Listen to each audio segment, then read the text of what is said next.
the EFF has reached the target of 1 million members. Today, as we speak, the EFF has a total of 1,085,843 paid-up members in good standing. We are even pleased that we have exceeded the target by more than 85,000 members. The Eastern Cape had a target of 130,173 members, and they exceeded their target by more than 7,000 members. The Free State had a target of 61,544 members, and they've exceeded their target by more than 4,000 members. Gauteng Province had a target of 226,568 members, and they've exceeded their target by more than 17,000 members. KwaZulu-Natal Province had a target of 195,298 members, and they've exceeded their target by more than 9,000 members. Limpopo had a target of 124,480 members, and they exceeded their target by more than 23,000 members. The province of Mpumalanga had a target of 74,413 members, and they exceeded their target by just over 3,000 members. Northwest Province had a target of 69,748 members, and they exceeded their target by more than 13,000 members. The Northern Cape had a target of 38,865 members, and they've exceeded their target by more than 3,000 members. The Western Cape had a target of 110,000 members, and they exceeded their target by more than 3,000 members.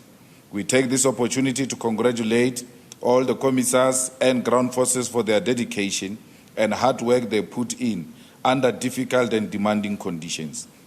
We also take this opportunity to congratulate the province of Limpopo for exceeding the target by more than 23%. We congratulate the Capricorn region, which exceeded the target by more than 9,000 members. We congratulate Mopani region, which exceeded the target by just under 800 members. We congratulate Sekhukhune region, which exceeded the target by more than 8,000 members. We congratulate Bembe region, which exceeded the target by more than 1,000 members. We congratulate Waterberg region, which exceeded the target by nearly 4,000 members. We also want to take this opportunity to congratulate the province of Northwest, who also exceeded their target by more than 20%. In Bujanala region, the target was exceeded by nearly 5,000 members. Dr. Kenneth Kaunda region exceeded the target by nearly 200 members. Julius Malema region exceeded the target by nearly 3,000 members, while Dr. Ruth Sunkhumuzi Mumpati exceeded the target by more than 5,000 members. What is encouraging about the 1 million membership campaign is that we have 4 provinces with more female members than male members, which are the following: the Eastern Cape, KwaZulu-Natal, Limpopo, and the Western Cape. In the Northwest and Northern Cape, 49% of members are females.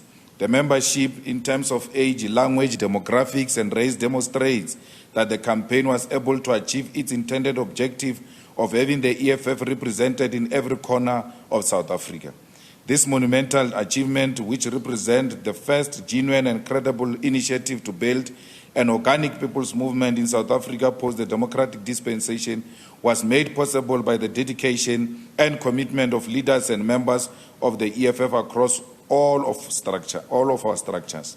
The EFF now has a verifiable membership across the length and breadth of the country, which form part of a 1 million battalion that will be the shield of our people and ensure that the EFF achieve decisive electoral victory in the 2024 national and provincial general elections. The greatest task now is converting the quantitative strength of the EFF into quality, and this will require mass-based political education and ensure that all 1 million members of EFF understand and comprehend the policies of the EFF and are able to advance and defend the agenda of economic freedom in our lifetime. Accordingly, the EFF has resolved that the year 2023 will be characterized by massive political education campaign and voter registration. The electoral victory of the EFF, as well as integrity and sustainability of democratic project in South Africa, is dependent on the elimination of voter apathy.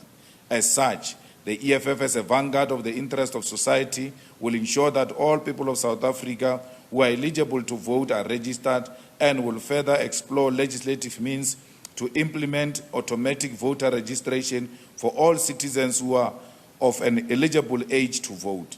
The tedious process of registering to vote is an added discouragement to voting, which must be eliminated if democracy in South Africa is to retain its legitimacy. In the year 2023, the EFF will celebrate the 10th anniversary of its formation at FNB Stadium in the province of Gauteng. This Festival of the Poor will mark 10 years of selfless struggle and commitment to the liberation of our people from economic slavery and landlessness. All ground forces are therefore encouraged to begin spreading the message of the Festival of the Landless now and mobilize society to celebrate the existence of the EFF in the face of imperialist intimidation and media propaganda.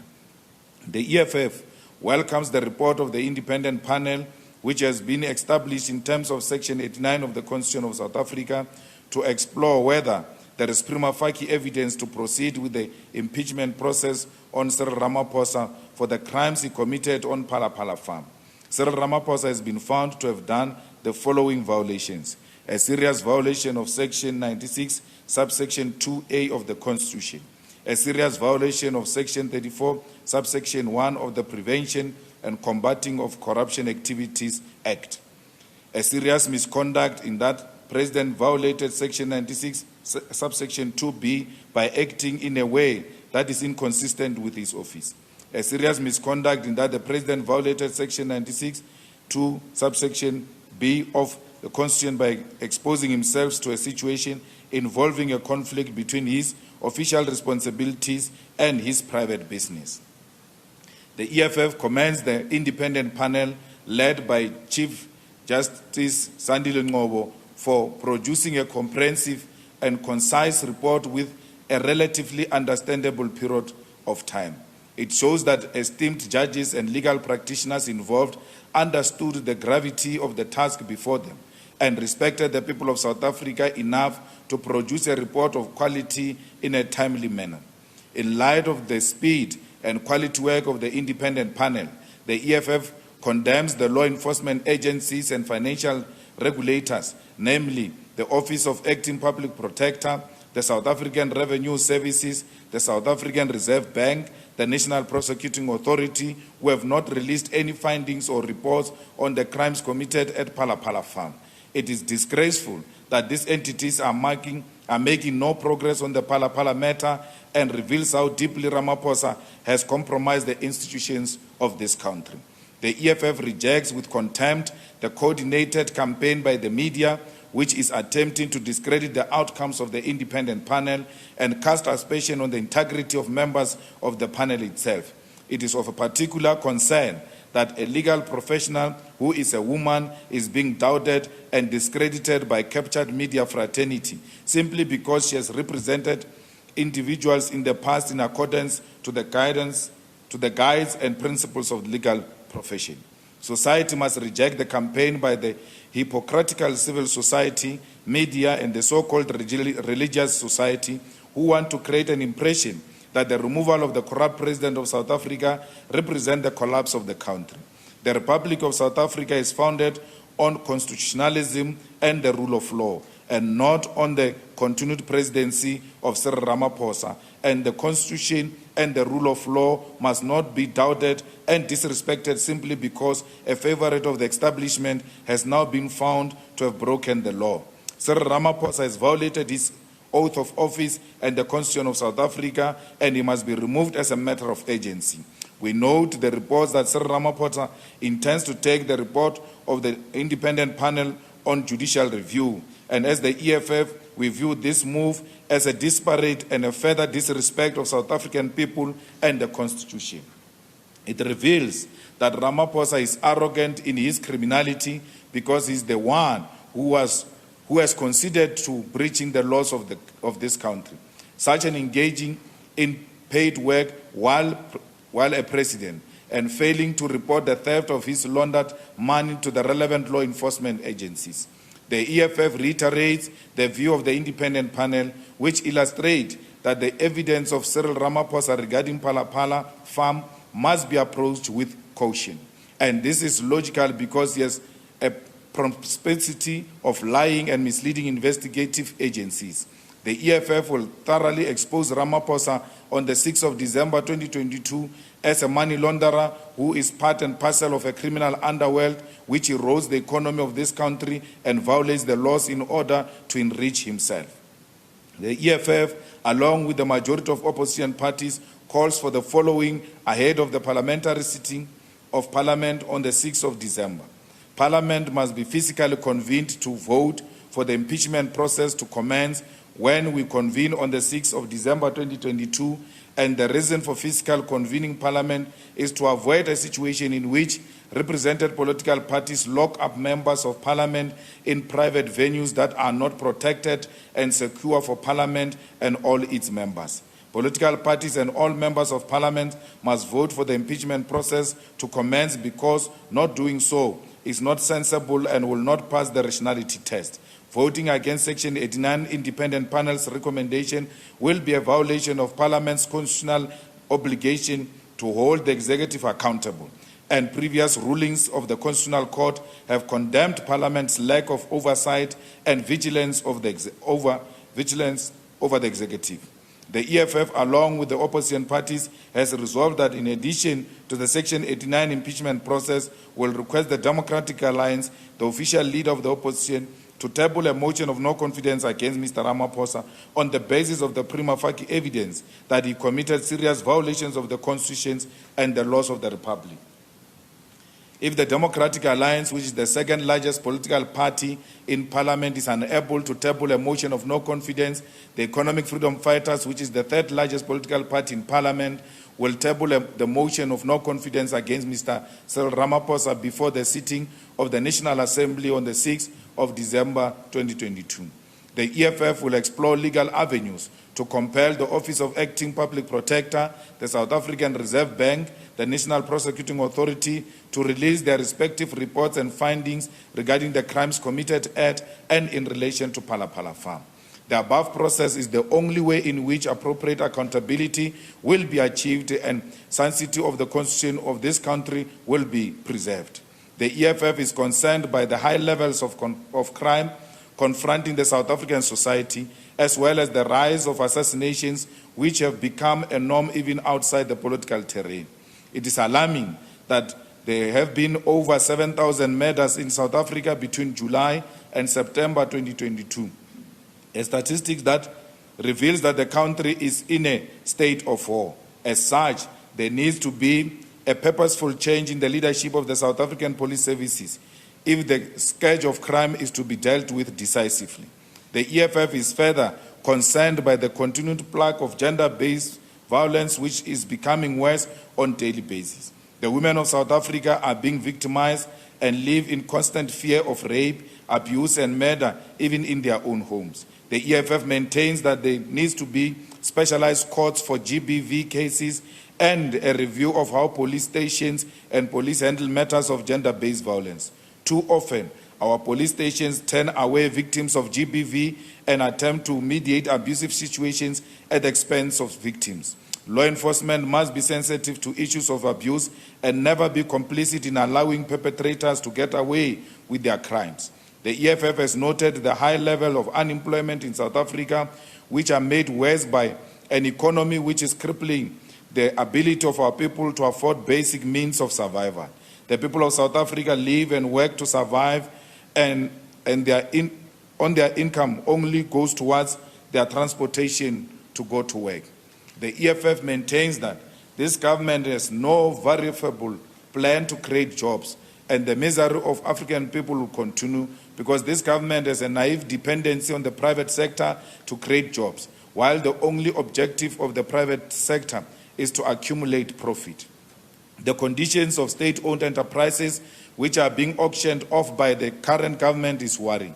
South Africa has become a country of darkness as electricity has become a luxury of those who can afford generators, while ordinary people have no reliable access to electricity.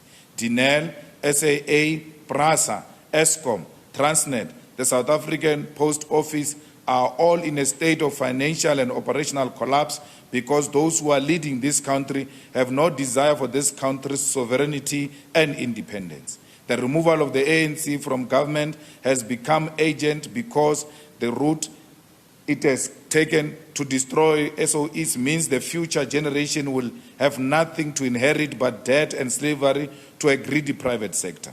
Furthermore, the EFF maintains that if there is to be any progress made to build the South African economy, there must be a meaningful transformation of the financial and the banking sector.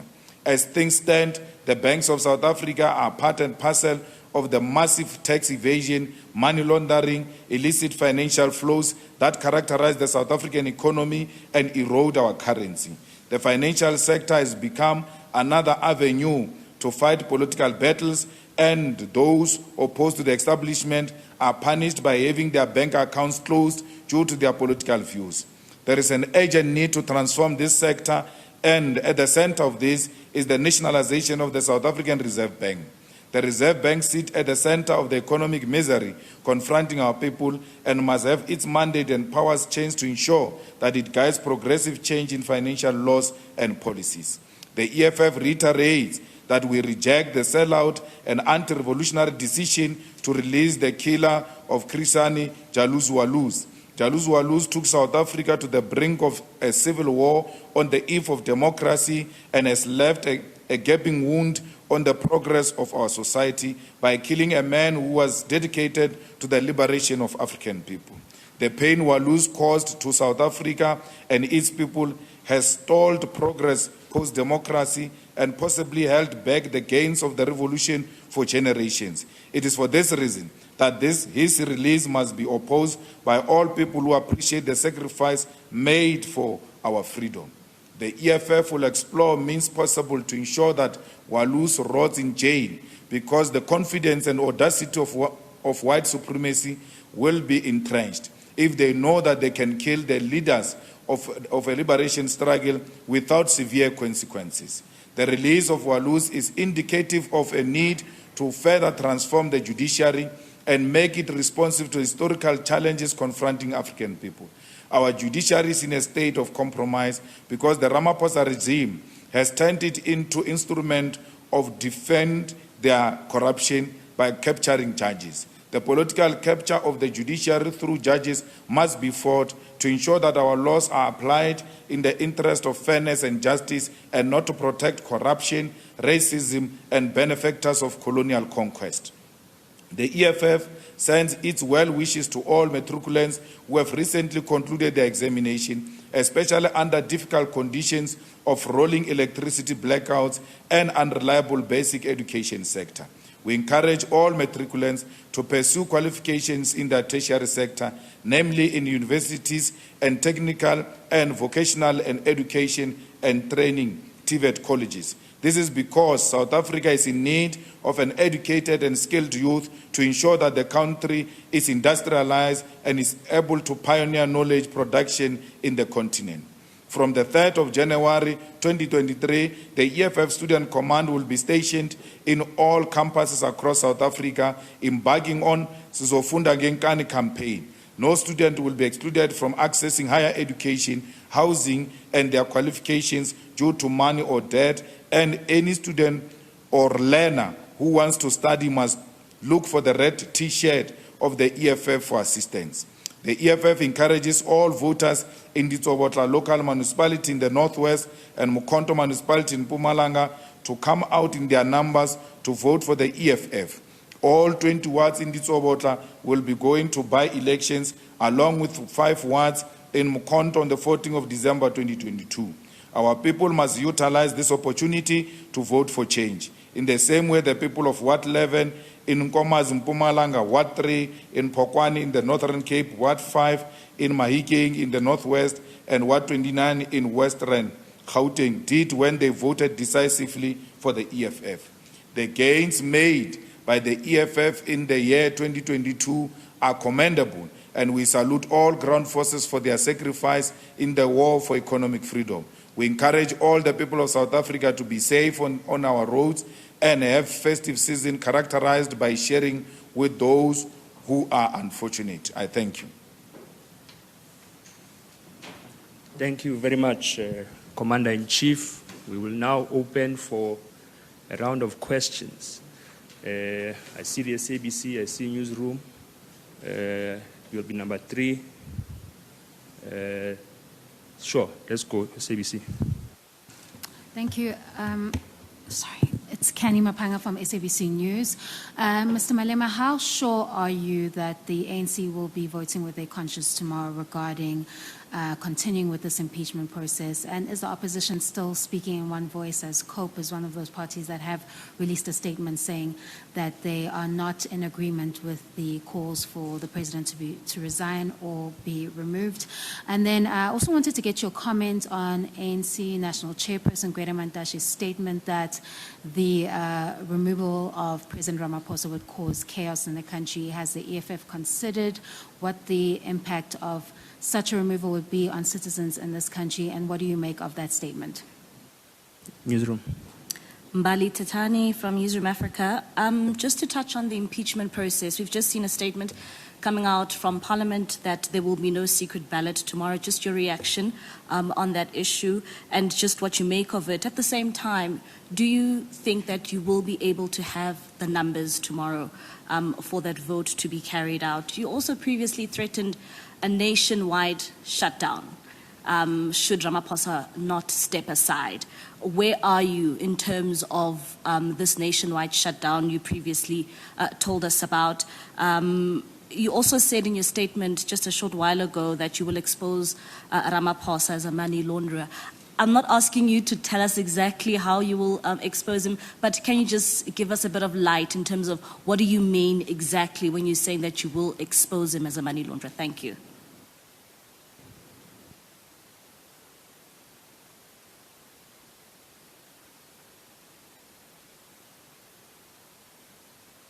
No, okay, yes. Could you just get your thoughts on Richard Calland? He has said that the report lacks credibility and that it will set a very dangerous precedent if the president is removed on the basis of its recommendations. And also the second question will be, the FF has said that Ramaphosa's immediate course of action should be resignation. And you have previously said that he must be impeached so that he lives with nothing. So what exactly would you like to see unfolding? Thank you so much. Okay. President. Thank you very much. On impeachment, I think that's what we are doing tomorrow. We are going to vote for the impeachment process to ensure that Ramaphosa lives with nothing. And on the current comment, we feel vindicated by demanding his removal from the panel. And he hasn't wasted time to expose that he is actually a biased person who is fighting for Ramaphosa. So I think even his inclusion in the panel initially was a give and take type of an arrangement where perhaps when the speaker was constituting a panel, consulted the ANC or the president, and they said, okay, to get a balanced thing, just take this man. So it was clearly a deployment of Ramaphosa to go and release a report that will favor Ramaphosa. The shutdown is still in the process, but by the look of things, I don't think we'll reach there because the man will go anytime soon. So today, the ANC is meeting. The ANC NWC yesterday resolved that Ramaphosa must step down.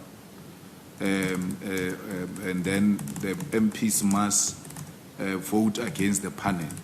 So you can see it's a negotiation that if you step down, we'll vote against the impeachment and you can retain your benefits and all of that.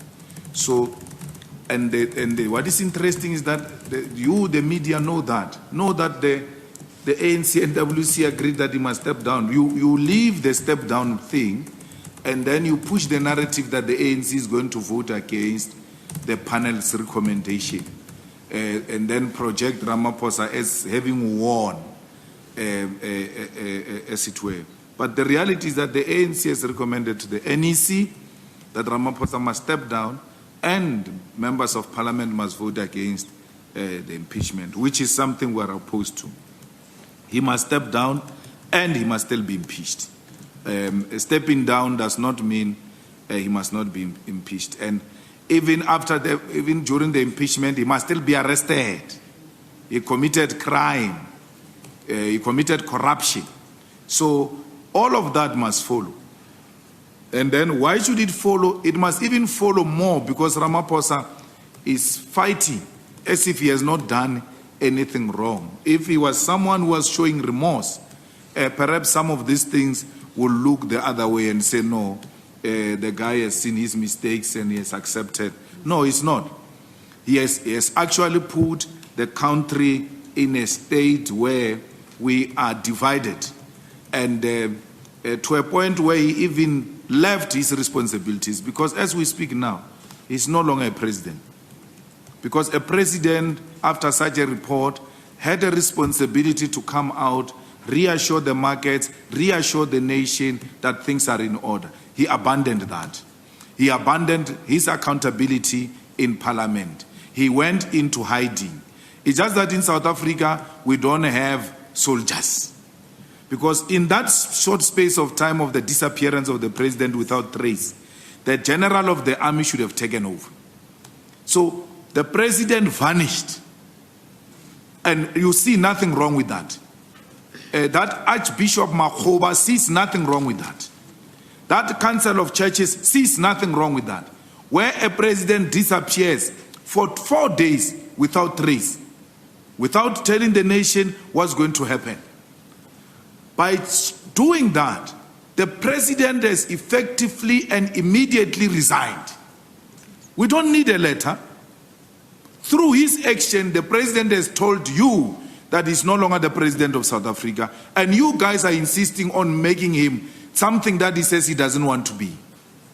So, Makgoba's utterances are so disingenuous and are not deserving of a man of cloth.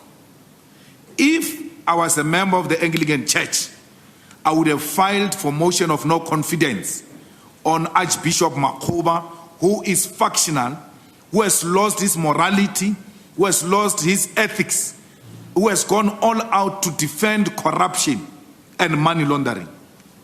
A president who has admitted that I kept in my house $530,000. What more does Makgoba want? Because the president has said so himself, that he kept $530,000 in his house.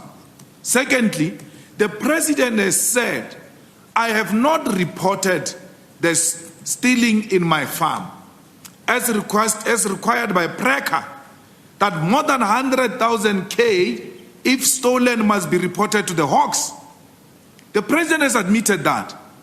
Makgoba says no, the man must stay. If he goes, there must be government of national unity. You see, Murutu wa Tsotsi maneuvering to protect a criminal. I've never seen such thing in my entire life. The whole Council of Churches, corrupt to the core, defending a criminal, man of cloth. Where are the other pastors who can rise on their own and say, don't say that in our name? Crime is crime. It doesn't matter who committed the crime. The man of cloth must always be on the side of the law, not on the side of criminals. Everybody who was claiming to be clean, who was claiming to be the defenders of the Constitution, today are defending the man against the Constitution.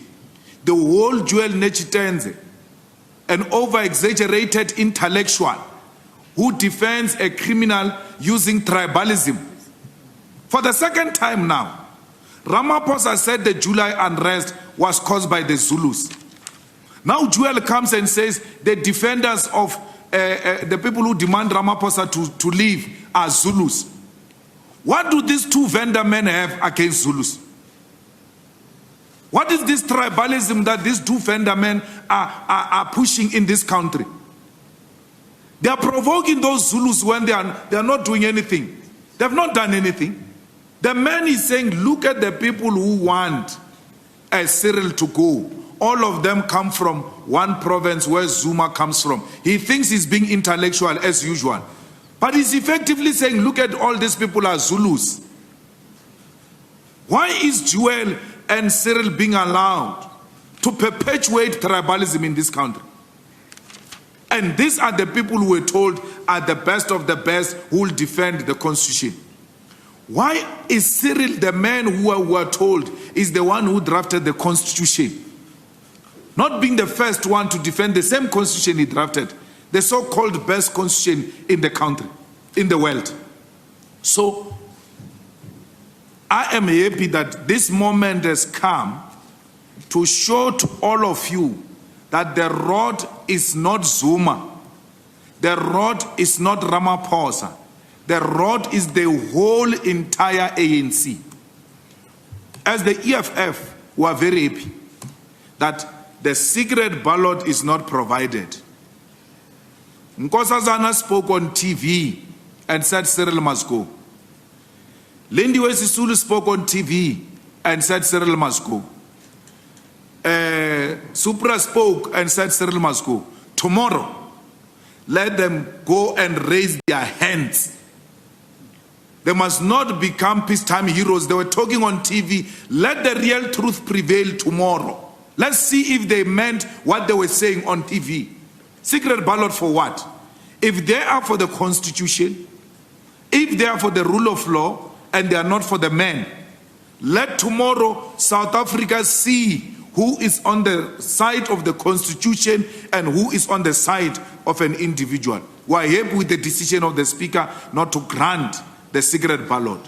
Tomorrow, we want to see all these crooks, or are they genuine or are they just speaking because there are cameras in front of them? They must raise hands, seated next to the man, seated next to their own colleagues and say, my conscience doesn't allow. And they must remember this. They are highly protected because the Constitutional Court said members of parliament must vote according to their conscience, not according to their party mandate. When they are in there, they cease to be members of political parties, but they become representatives of the people of South Africa. So tomorrow we are going to separate women from girls, boys from men. Let's go and see if all these things they were saying on national TV and Twitters and all of that, they will dare repeat it where it matters the most tomorrow in Parliament. Who takes Gwede Mantashe serious? Gwede has got a problem of Busasa. And there is no way Gwede will not defend Cyril, because he knows that if Cyril goes, he too goes, and he doesn't just go, he goes to prison. And the EFF will make sure that Gwede goes to prison. Because from now onwards, we are going to write to the NPA and tell us whether they are charging Gwede or they are not charging Gwede. And if they don't charge Gwede, we are going to prosecute Gwede privately through private prosecution. We don't understand why Gwede is not arrested until now, when there is clear evidence and undisputed again by Gwede himself. So we are going to pursue private prosecution for all those Busasa people. All of them. All of you here speak about Zweli Mkhize and digital vibes. Even when the material evidence doesn't indicate anything for a man's involvement. Nothing. Right? There are people who are not disputing. Thaba Makwetla said he's waiting for invoice for how many years now? From Busasa. He hasn't paid. Nomvula Mkonyane ate the chickens. She had never disputed to have eaten the chickens from Busasa. Gwede Mantashe has never disputed that cameras were installed at this place. All of these people, they've got no defense, nothing. But you never mention them, that these are the beneficiaries of corruption. If anything, Gwede is being projected as fighting criminals who want to remove Cyril. A criminal. Gwede, a criminal, fighting criminals. So it can't be correct. Stop being factional and be factual. The reality is that the digital vibes, evidence, is not overwhelming beyond the evidence against Gwede, against Nomvula, against Thaba Makwetla. Now, why are we being told here that DD can't be president of South Africa, that we must go to elections because we must avoid DD? DD is our deputy president as we speak. Are we saying that the office of the deputy president is useless to a point that it can be occupied by this man that you are also scared of today? It's not true. You are not scared of DD. The reality is that DD is not captured by the Oppenheimers and the Ruperts and all of them. And because they don't have the thinking thought of DD Mabuza, they project him as a criminal. I've said it here many times, that we were told DD is a murderer. We were told DD is corrupt. None of those allegations were ever proven by anyone, not even prima facie evidence produced against DD. You are saying we must be scared of a man there's no evidence against, and cherish a man who has committed crime and we've got overwhelming evidence. This hypocrisy, it will not be sustainable under this democratic dispensation.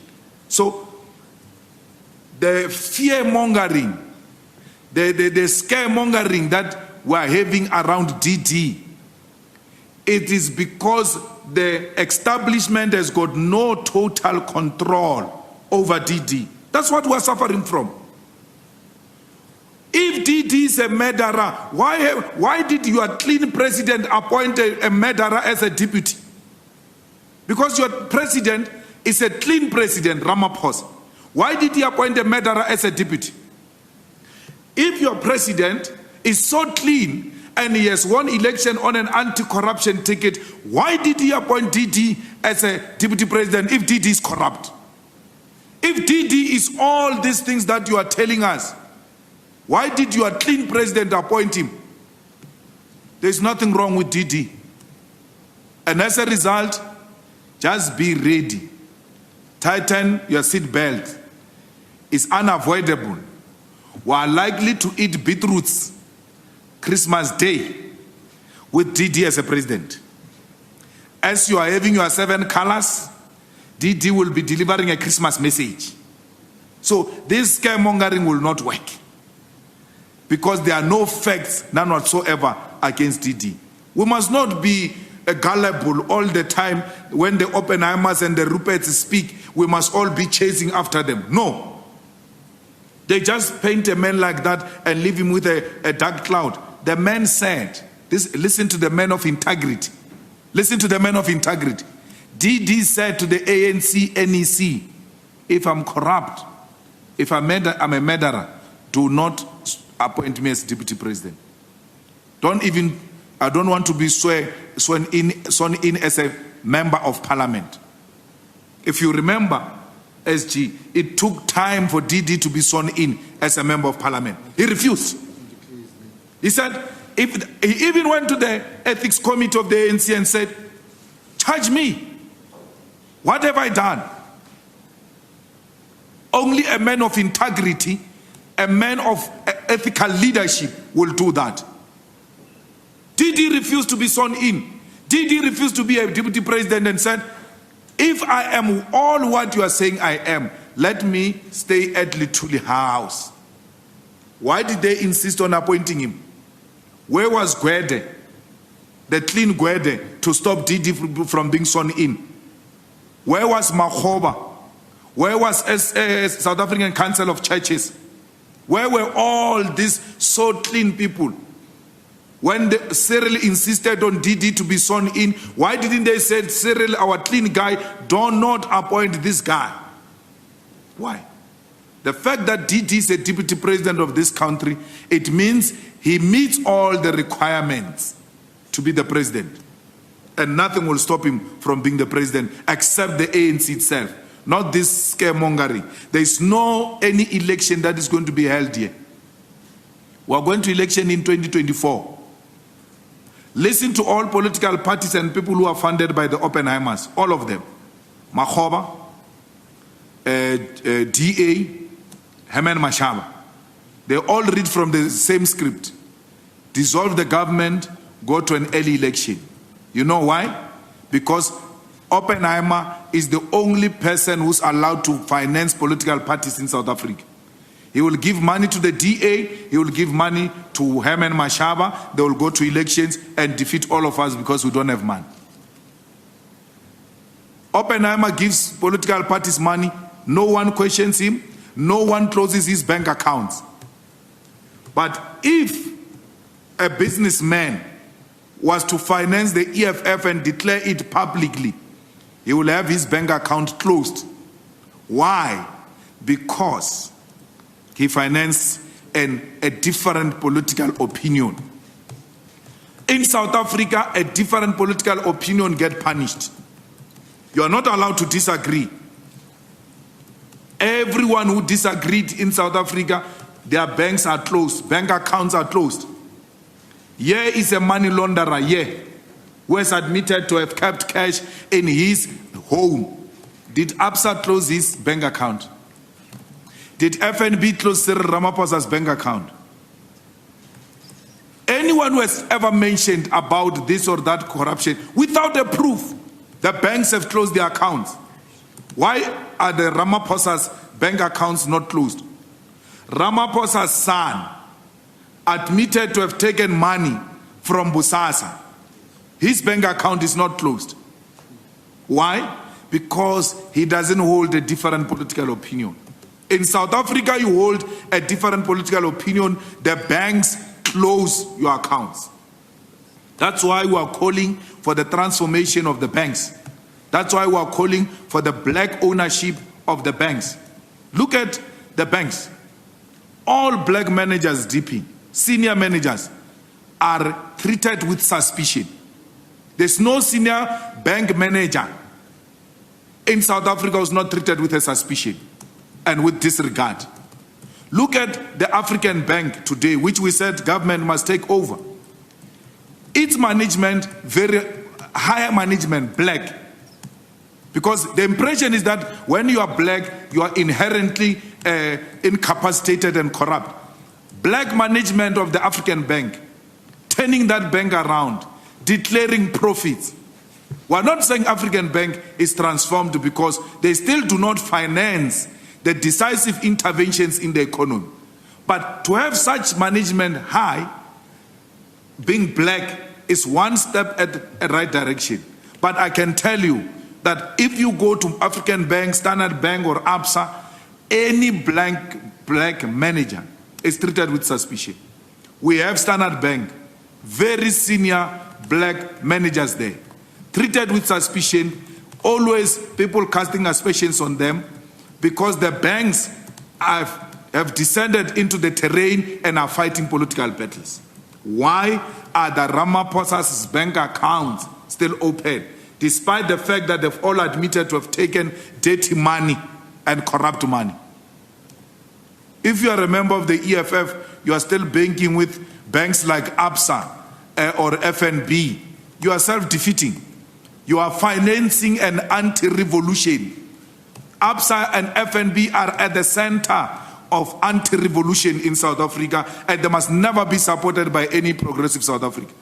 So we hold a view that as the EFF, we must fight tooth and nail to have a state-owned bank, to have a decisive intervention in the economy. I don't know which COPE statement, because I tried to call SG in the morning to check, or is it Madisha COPE or Terra COPE? I don't know which side it came from, that statement. There were two fake statements about us. There were two fake statements about us. So yeah, because from where we are sitting, COPE is confirmed. Remember, guys, we were together at the Public Protector's office with COPE. So I don't understand what statement COPE released, because from where we're sitting, we're together with COPE. The ANC tomorrow must vote against the panel so that South Africa can see them for who they are. They are a bunch of corrupt people who have got no regard for the laws of South Africa. They've got no regard for the laws of South Africa. So the numbers look good. From where we're sitting, we've got no doubt. If the DA stop somersaulting and comes clear and says we're voting for the panel's report, all of the opposition is consolidated. And the ANC people who have come out openly and others who have not gone to the media but have expressed it clearly to us, the numbers look proper. The report will be adopted tomorrow. The only thing these people of the ANC are amenable to, which is a problem to us, is that maybe if he resigns, we may vote against the report and just let him go. That's what they are saying. But if the man insists, he's going to be shocked tomorrow. For the sake of the unity of the ANC, if he loves the ANC, the best thing will be to resign so that the ANC speaks in one voice. But if the man doesn't resign, tomorrow, through show of hands, the ANC people are going to vote with us. Our worry is not the ANC, our worry is the DA. Because the DA is pretending, blowing hot and cold, this and that.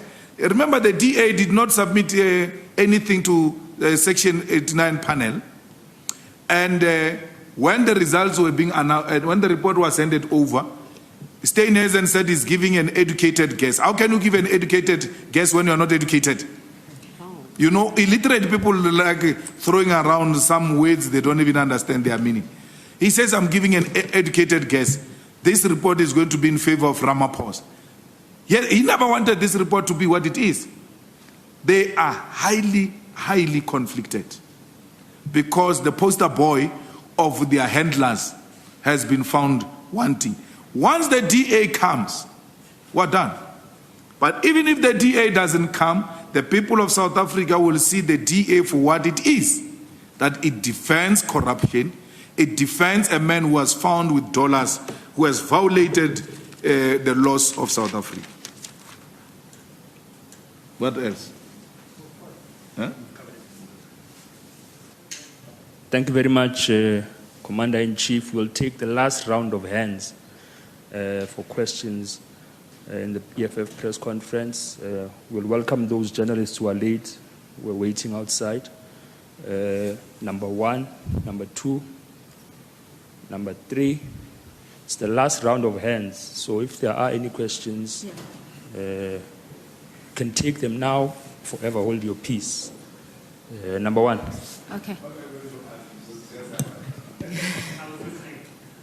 Okay. So you'll be number 4, you'll be number 5. You can start there if you want. Okay. Yeah.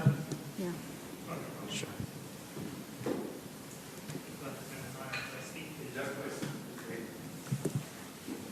Hello.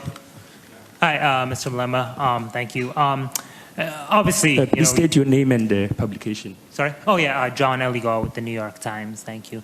Can you speak to, what you see if the ANC does go forward with saying that they will not vote to adopt this resolution?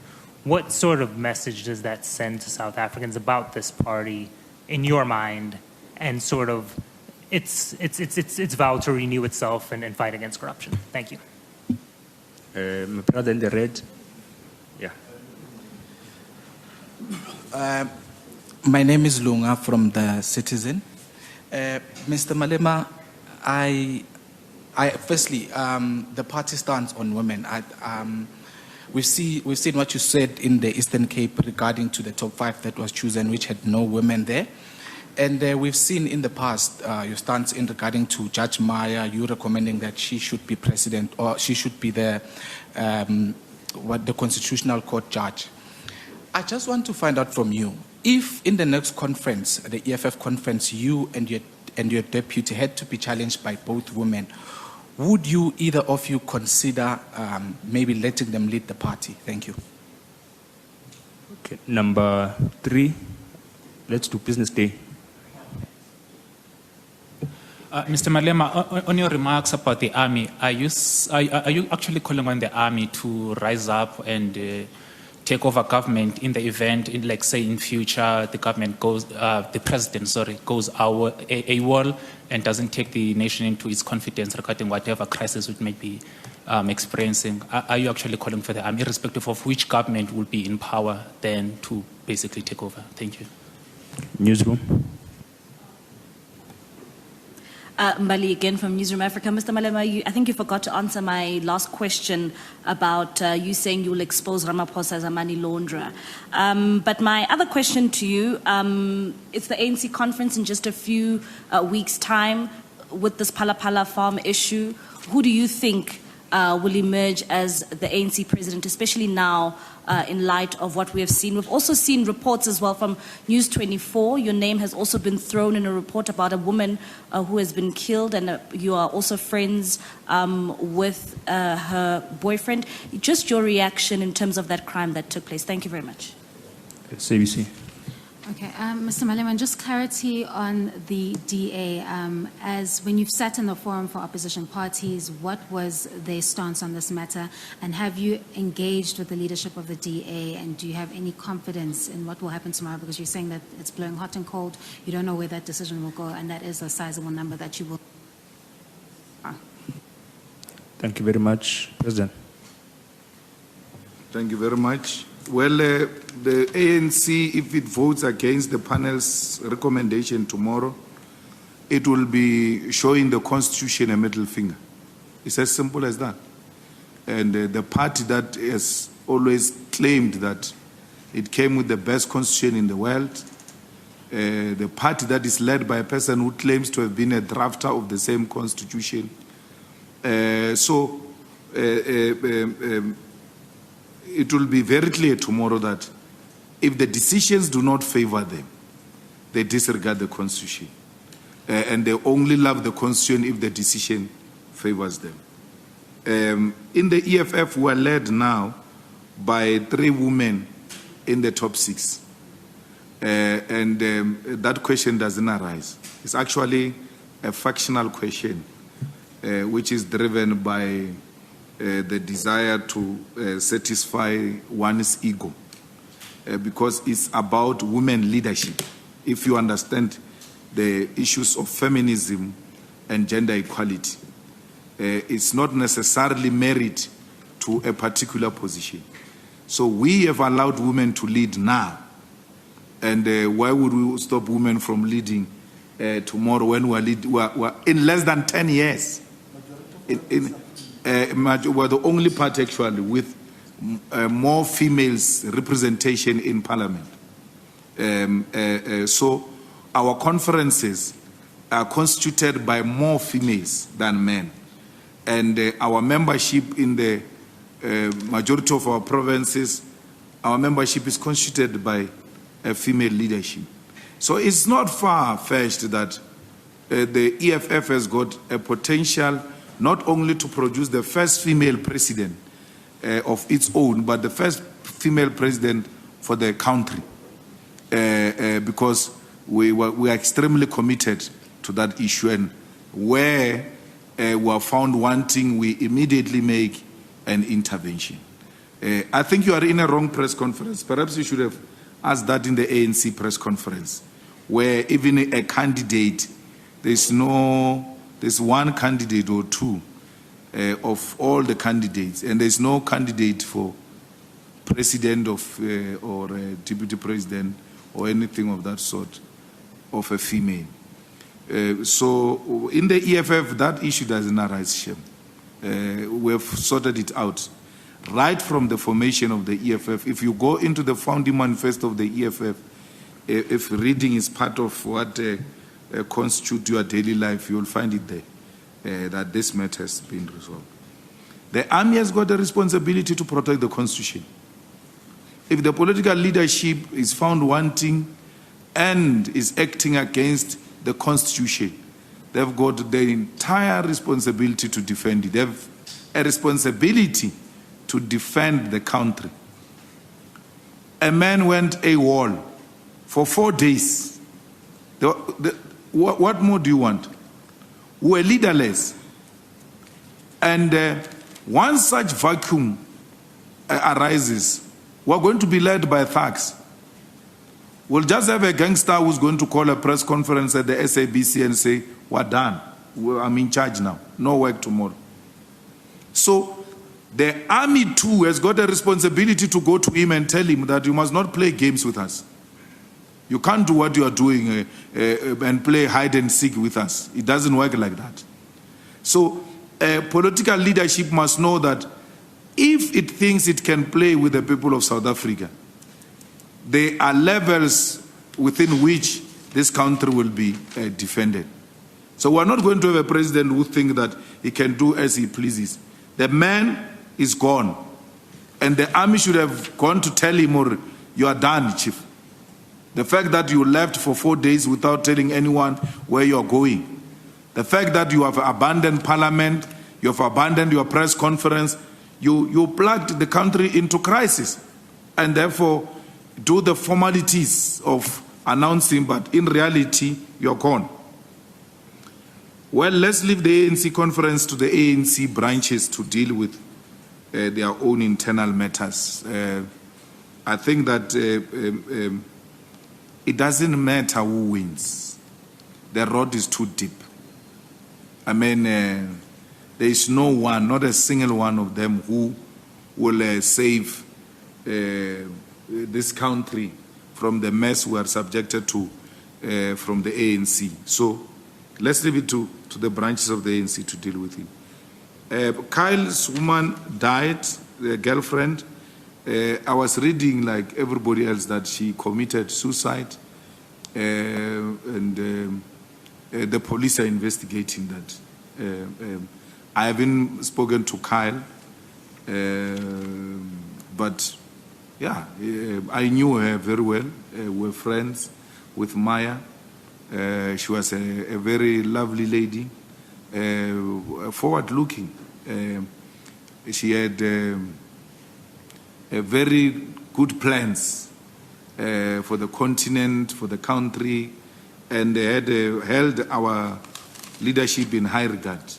And it came as a shock that she can kill herself, but you'll never know, because she never came across to me as the type that had the potential to kill herself. She spoke her mind openly, without fear, and they loved each other with Kyle. And there was nothing that suggested there were insurmountable problems which will warrant killing yourself or killing each other. I don't think there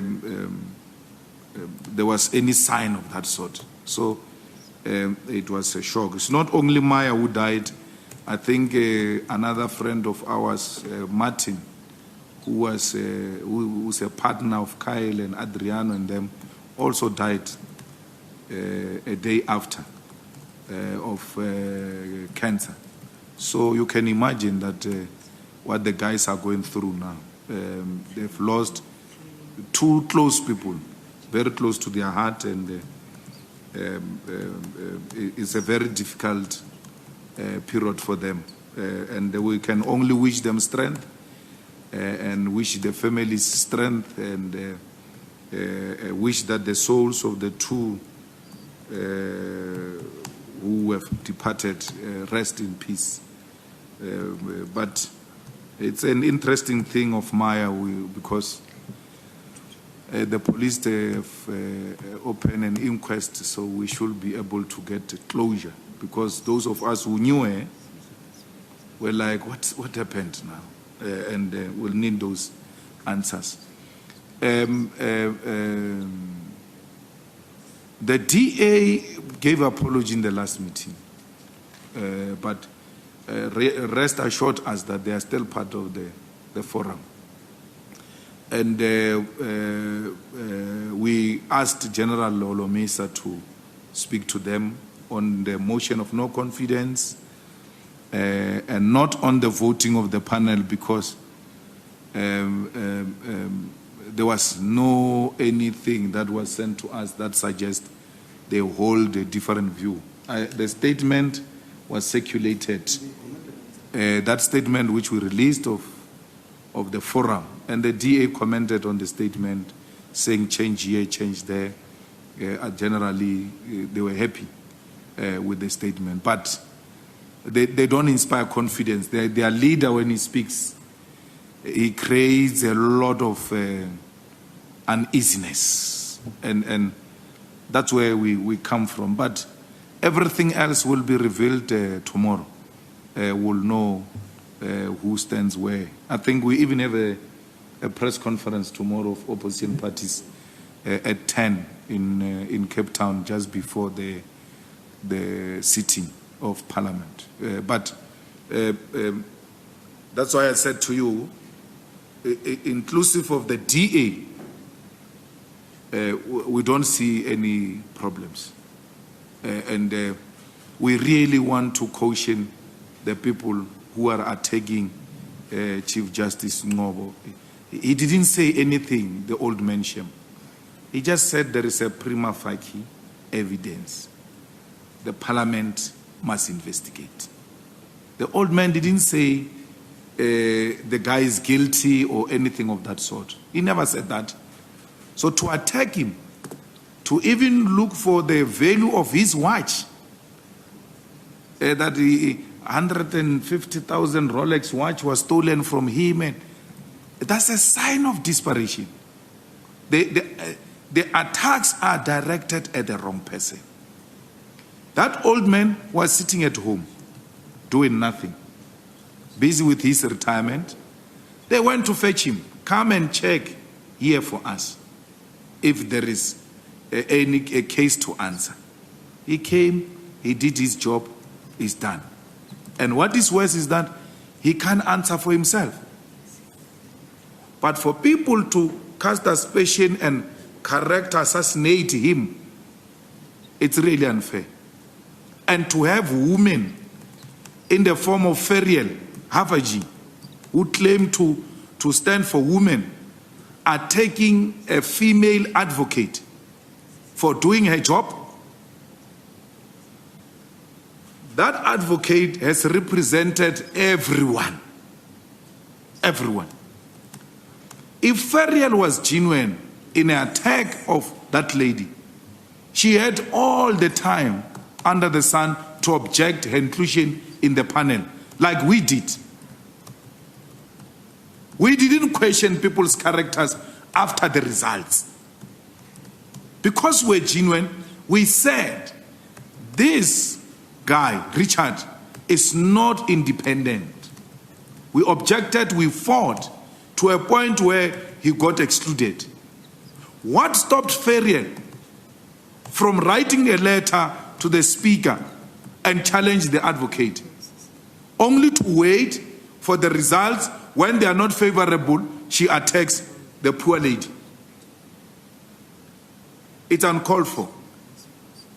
And I'm actually shocked that the so-called feminist voices, the so-called women's organizations, have gone mum on the attack of a female by another female. It's wrong. It's wrong to attack an African advocate who did her job. We don't even know what she said in the panel. What if she held a different view and she was persuaded otherwise? So the desperation to want to isolate members of the panel is uncalled for. That panel was appointed by Parliament. They never asked, they never applied. And this woman was not even nominated by us, the political parties. You will say, no, maybe the EFF nominated her, that's why she behaved the way she did. No. She owes the women of this country an apology for real. She owes the profession an apology. She owes women advocates an apology. Because in her utterances, she's suggesting that African female advocates cannot be trusted. And if they are not going to defend their profession, they will have themselves to blame. They must not allow Ferial or anyone to attack their profession. If they do so, they will delegitimize the female African advocates. It's very difficult to get a briefing for female advocates, African female advocates. It's very difficult. Here it's a female advocate who gets an opportunity to rise and demonstrate the capacity of African females. What happens? She gets isolated and attacked. Because the agenda is not about her, it's to delegitimize the female advocates. It's deeper than that. And knowing Ferial as an advocate of the, as a journalist of the establishment, she will go to town to destroy any potential African. It has been her job as a journalist. So she must play very far from that woman. She has got nothing close to that woman. That woman is far much better than her in all respect. Literally in all respect. So she's no match to advocate Cyril. And she must never do that. The less said about Madonsela, the Stellenbosch Makoti, the better. So we don't even, she over-exaggerates herself. She thinks she's some institution in this country. Yet she's nothing. So we have no time for such people. We will defend this panel report. We will defend it in public. We'll defend it in Parliament. We'll defend it in the courts. Because when you take panel report on review, DP, you're not taking the panel to court. Because the panel has ceased to exist. So Ramaphosa is taking Parliament to court. The President is taking Parliament to court because the first respondent is Parliament. The panel was established by Parliament. The report has been handed over to Parliament. The Speaker has received it. It's now a report of Parliament which is going to be tabled. If you want anyone to answer, it's Parliament. Justice Ngobo must not even waste his time going around going to do affidavits for nonsense. He didn't establish himself. So you can't take the DC of the EFF to court without taking the EFF to court. That panel, it's a panel of Parliament. The first respondent is Parliament. Ramaphosa is taking Parliament to court. The President of the Republic of South Africa is taking Parliament to court. That's what it is, effectively. And then Makoba and SA Council of Churches still says, he must stay as a president. A president who takes his own parliament to court must still stay. South Africa, we are being tested here. And the only solution is 2024. It's not this thing that the DA is speaking about of early elections. The early elections, this corrupt, are going to take the money of the state and finish us off with the DA's money of the Oppenheimers and Herman Mashaba's money of Oppenheimers. The rest of us won't even see the light of the day. The only thing that is going to take the ANC out of power is well-prepared election. Not a hush, rush election. We must prepare thoroughly for 2024. And that's where South Africans are going to get yet another opportunity to see if they enjoy corruption or they want a clean government. Because South Africans must also stop behaving like victims here. They too have got a weapon in their hands, and that weapon is a cross. And that cross must not be rushed. Let's prepare all the ground forces of the EFF. Let's prepare the ground for 2024 and take over this government. We've got more than 1 million members. Anyone who's got numbers of Eusebius, who said he doesn't see the campaign of the EFF of 1 million, tell him that we've got more than 1 million members. If he's got time, he can come and check it here. We'll give him access to verify it. You are saying there is no campaign of the EFF 1 million members. You can't see it anyway. The doomsayers. They are eating a humble pie now. Anything the EFF puts its eyes and hands on it happens. And that's who we are. We are going to take over this country come 2024. We are the only solution to the crisis confronting the people of South Africa. And if you are sleeping on us, South Africa, then you will have yourself to blame. Here is a party, here is the alternative, which has been holding the ANC accountable and the racist accountable all over South Africa. The only party. They've tried to smear its leadership. They failed at every turn because this leadership is the cleanest leadership this country has ever produced. And this leadership can be trusted by the people of South Africa and the people of the continent to deliver economic freedom to African people. So let's ready ourselves for 2024. Stop asking us whether Ramaphosa will go or will not go. He's gone. He's gone. Even if he insists on sitting, he will be the most useless president who will not enjoy the respect of anyone. Ramaphosa has committed worse than what Zuma was accused of. This is worse. And those who oppose Zuma and those who are opposing Ramaphosa today should have come together and said, this we don't agree with. We don't care who has done that. So we don't say because we can't trust this one, we are prepared to tolerate the crime of this one. We don't say because this person is accused by criminals themselves of crime, we must not believe these criminals because we trust this one's as crime. Crime is crime, whether you are accused by criminals or not. Did you commit the crime? If the answer is yes, the man must go to jail. We don't care whether Ramaphosa is accused by Batabile Dlamini or by Malusi Gigaba or whoever who was accused of crime before. We don't care. What we care about is, did he really commit the crime? If the answer is yes, those who are accusing him of crime do not matter. So do not sidetrack us about, hey, criminals want to remove Ramaphosa. Criminals want to remove criminal. Let criminals remove each other because they are all the same.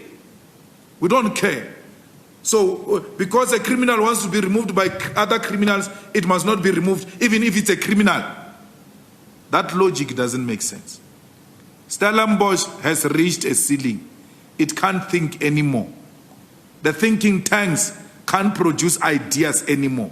That's why they are using the lousy, laziest thinking and arguments to defend Ramaphosa. The emperor is naked. Matthew Posa, I called him this morning, I couldn't find him. You must know me, when I disagree with you, I call you before. He was fly, he said he will call back, we miss each other. Matthew Posa must leave this fear or jealousy of DD. Must leave it. Because he can't go and defend crime on the basis that he doesn't like DD. That his fight with DD makes him so blind to defend crime. We know him to be one of the fearless leaders this country has produced. But this thing that he doesn't like DD is the one that makes him now to want to defend wrong things because he's scared DD is going to come in. If DD is a criminal, let him come in, we are going to arrest him too. If you have nothing to show us, go and fight your personal battles with DD there. We're not party to that. They are suing each other there. He can't now come and want to defend crime.